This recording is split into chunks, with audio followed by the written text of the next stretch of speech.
Hello and welcome to That British Homestead. My name's Nick and today, well, I thought I'd take you on another tour of the allotment. This is May and let's get started. So here we have the tomato bed. All around me is the cherry tomatoes that we're going to be having this year. They are very tiny, as you can see. They are very, very small, but very soon they'll be growing it's going to look like a forest here. Just here we have Jasmine's patch on the allotment.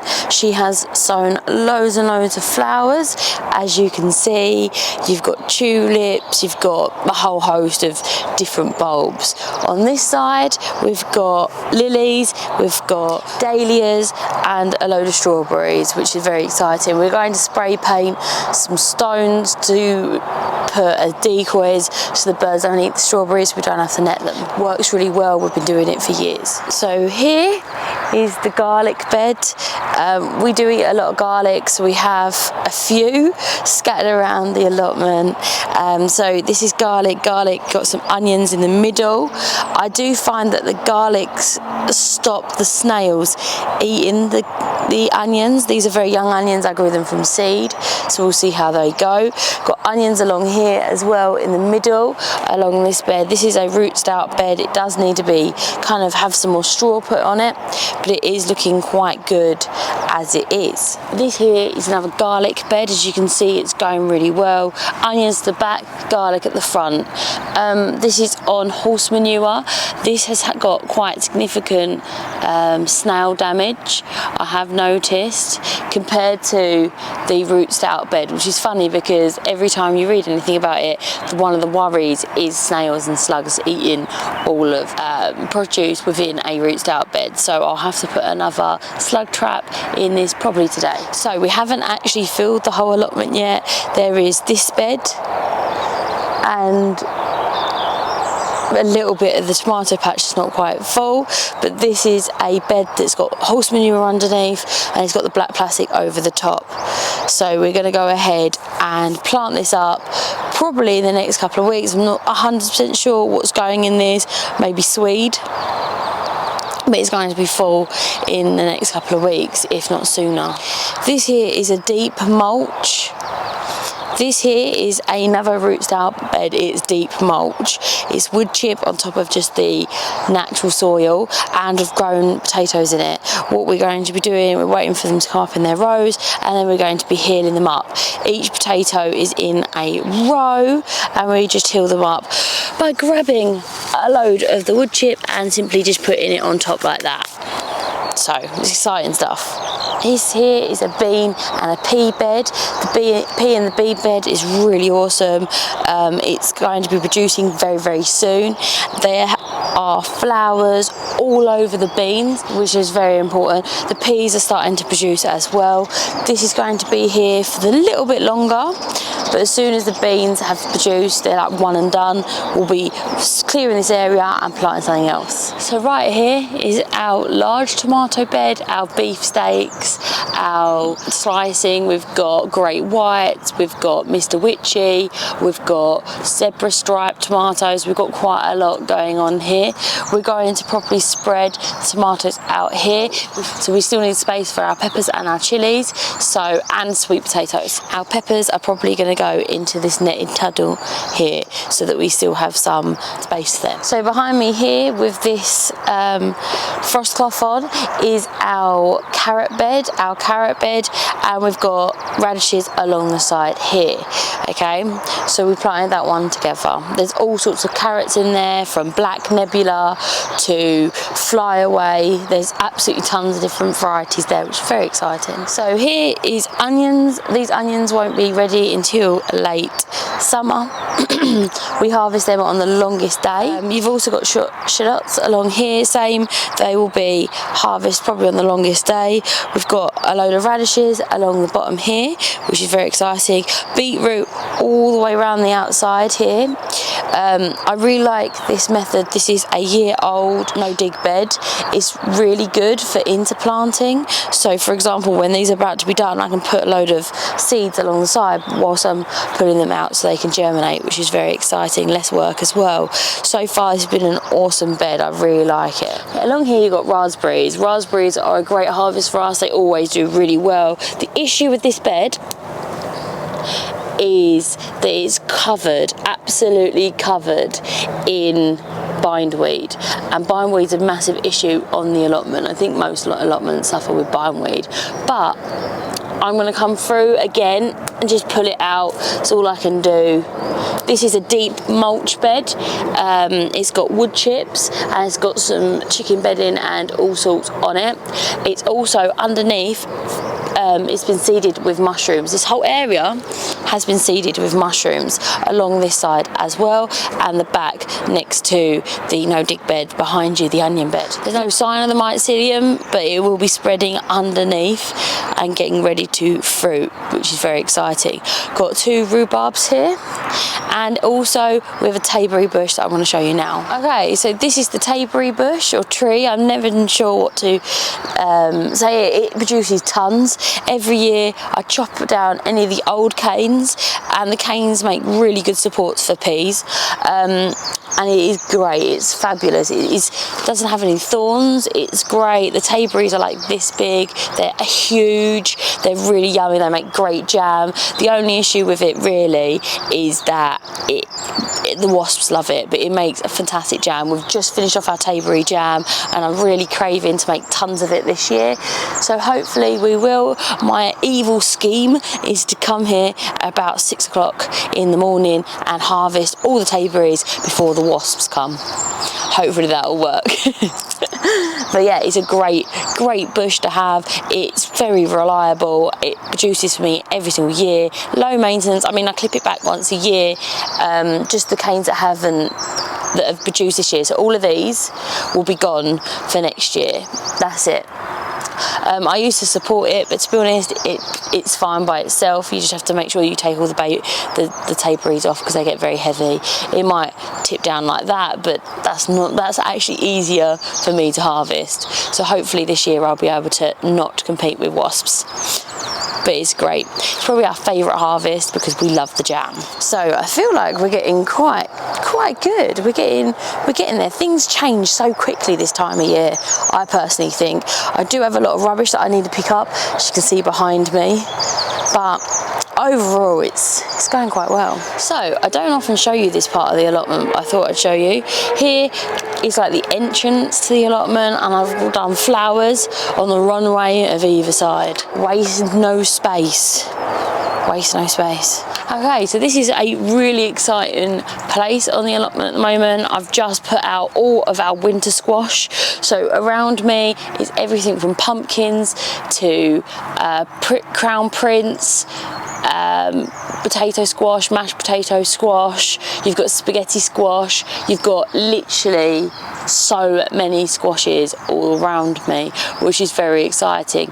I still have a couple of squashes at home, but we're pretty much done on the winter squashes, which is really cool. We've got 2 pumpkins this year as well. So these 2 are our strawberry planters. I am planning to grow more this year, hopefully, because I've got to move all my strawberries from the house down to the allotment, and I don't really have the bed space, so I'm really hoping that I get to go do some more of these because they're really fab. So here it's more garlic. I absolutely love garlic. It's probably one of my favourite harvests. We like to have enough garlic so that we have enough for us to eat, which is roughly 100 and something cloves, and also we like to have enough garlic that we have our seed for next year as well. We've been doing this for years. I can't tell you the varieties that I grow on the basis that we grow the same bulbs every year, and it's been like 6 years that we've had this garlic, which is really cool. We don't buy garlic anymore for either seed or for general eating, which is exciting. Along the other side, we have a load of lettuces. They are all year round. They are really lovely butterhead lettuces. We have a bed of our summer squashes all around here, and they're doing really, really well. So we have all sorts of varieties. We've got 2 patty pans and 1 courgette at the back. So this bed here is a Jerusalem artichoke bed. You can just see them here. They're very, very tiny, but they are going to be growing to about 6-7 feet tall. You can, once they've grown, cut them down to about 5 foot, but you don't get the flowers, which, to be honest, if you're in a really windy location, is probably the best deal that you can get, because they won't be knocked down.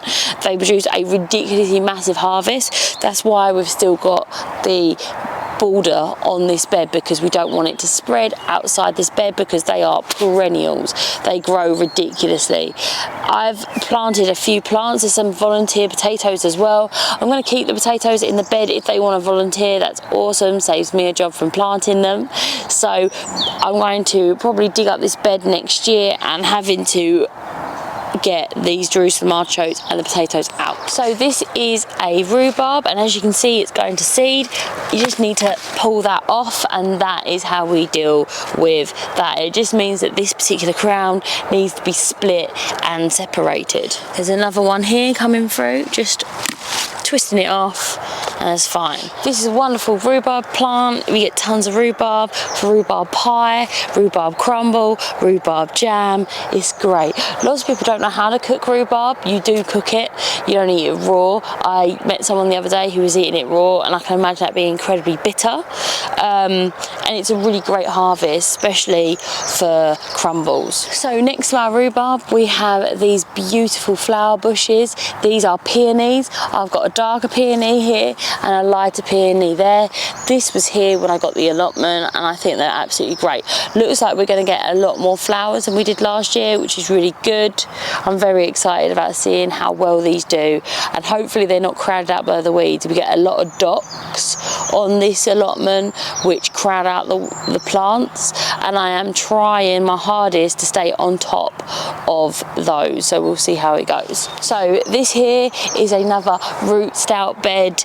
It is great. It's a potato bed. I've got my first earlies, my mains here, absolutely tons of different varieties, which is great. Some of the salad blue, which is a really unique variety. These potatoes do really, really well in this method. It's just wood chips piled up on top. The issue with this bed is you do get quite a lot of weeds. This particular allotment wasn't actually used for about 4 years, and the reason why they couldn't rent it is because the weeds were literally up to here and really well established. So every year I'm getting a little bit better with the weeds here. I'm putting a lot of effort into it. We do a lot of weeding, even though we do no dig. I think it's important to say that, because people get disenchanted when they have a no dig bed and they said, oh, but you said no weeds. It's not no weeds. Everybody gets weeds. It's just less and more manageable weeds. I weed the allotment for probably about an hour or 2 a week, which is not very much considering how much space I've got. But every single time I pull a weed, it is one that I don't have to pull next year. So it is very important that I do that, and it's very, very important that I keep up on top of the weed pulling. So this here is my beds that I've done. They are horse manure covered with black plastic. So what I'm planning to do here, I was thinking, let me just double check. 5.